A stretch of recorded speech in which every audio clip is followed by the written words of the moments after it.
Hello everyone and welcome back to Batman Arkham Asylum. In this part we're chasing somebody's breath. Yay. This was like the weirdest thing. Like thinking about it now, you're like, why the fuck am I chasing somebody's breath? But at the same time it's like, you're Batman. I mean, Batman would probably do this, right? Oh yeah, I love this phone call.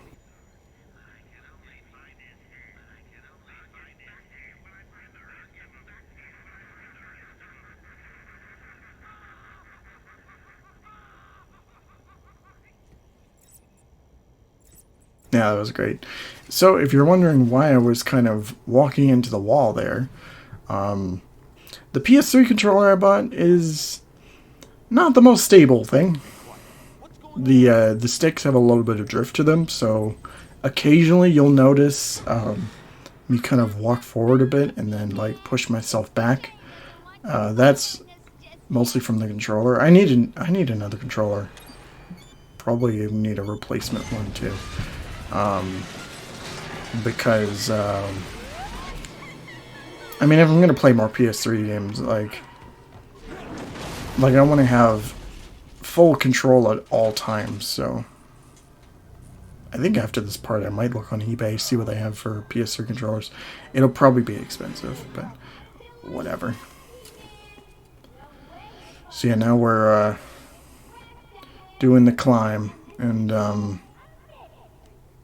maybe collecting some Riddler stuff along the way. Most of this is based off of memory. Like when I'm collecting stuff, it's all mainly based on memory. Yeah. Oh yeah, here's the interview tapes, which is one of my favorite extras because it gives a little bit of insight on like mostly the major characters. Not everybody gets interview tapes as they shouldn't, but like all the plot important characters seem to get some, like they get about 5 interview tapes. So yeah, now we're doing the climb, which is all right. It's not a bad section by any means, but like it can be a little confusing, especially like, for newcomers. Like when you get to the top, there's an area in particular which can be a little daunting, but I seem to know my way around since I've played this game way too many times to count. Like, when I think of games that I probably spent like the most time on, this has to be up there, like top 5 for sure. Like, it's astounding to me how much I've like played this game. I mean, I've definitely played this more times than like Arkham Knight or Arkham Origins or something like that. The only game I think matches up in terms of time sinks is probably like Arkham City. But and Blackgate, weirdly enough, put more time into Blackgate than than Origins. So yeah, now we get the Chronicles of Arkham. I said the Spirits of Arkham last time, so I was a little wrong there, but like, we get these messages apparently from Amadeus Arkham himself, but you'll find out who it is thanks to playing through the game. My story is carved into the very soul of Arkham, and will only be revealed to those dedicated enough to discover it. Yeah. So yeah, it's a fun side objective within the side objective. Because it is part of the Riddler quota, but it feels like its own separate thing. It's weird, but hear me out on this.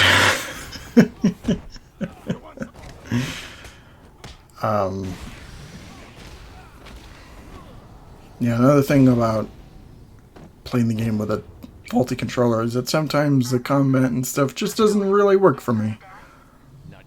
Which I'm sure will be the case as we continue on, but Yeah. Of course not. Oh, there's more Joker teeth. When I think of, like, my least favorite Joker collectible or Riddler collectible, Joker teeth is, like, right up there. It's not good. Okay, so I go for critical strikes. Critical strikes is really good because if you keep the free flow combat going, it basically becomes a multiplier.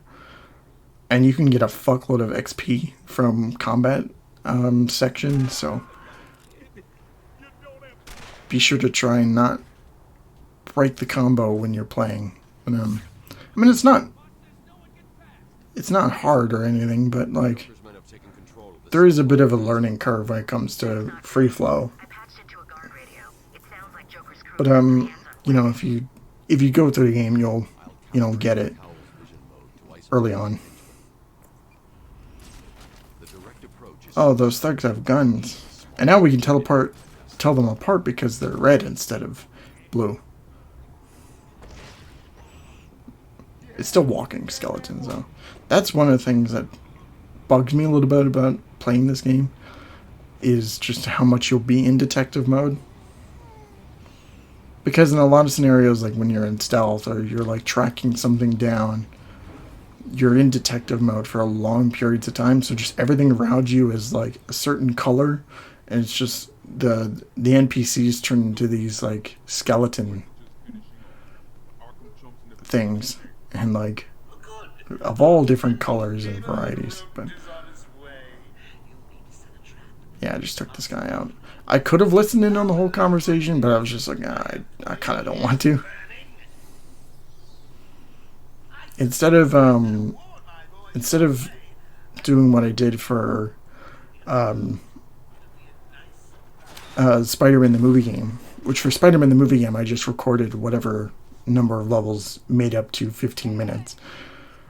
This I recorded in 1 hour sessions. Basically what I do for the reviews, but like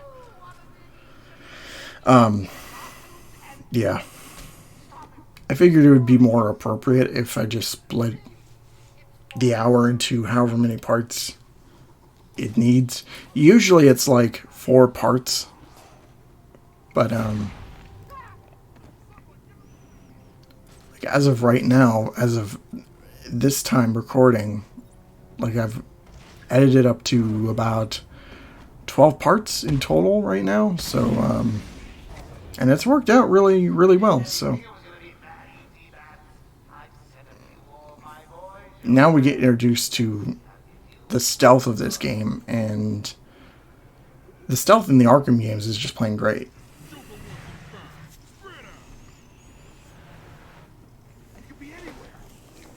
Of course, since this isn't as nuanced as the other ones, you're not really going to get anything like, you know, I'm trying to think of takedowns, but like, the later games did add a lot of nuances to stealth that made it, you know, fresh and interesting. But, you know, for a first attempt, it's still really, really good. I would say it's held up a lot better than the combat. But for me personally, I prefer combat over stealth any day. But it is still really good in this game. It can be like brain dead, but you know, that's just a consequence of the game itself and not really like, you know, anything else. So we got one more guy left. Let's get his ass. I was really worried there. I thought he was going to murder me because unlike the rest of the games, it is really easy to catch yourself off guard. And like the thugs will just rip you up like paper. It can be bad. But as long as you stick to the shadows, you'll be perfectly fine. Oh, here's Bowles. This was a creepy ass image as a child to see. It was so weird because this was a time where, like, I wasn't really exposed to dark Batman stuff. Like, the most that I've experienced from Batman thus far as a child was, like, the Batman animated series. A few episodes, which were relatively, like, not lighthearted, but were very light.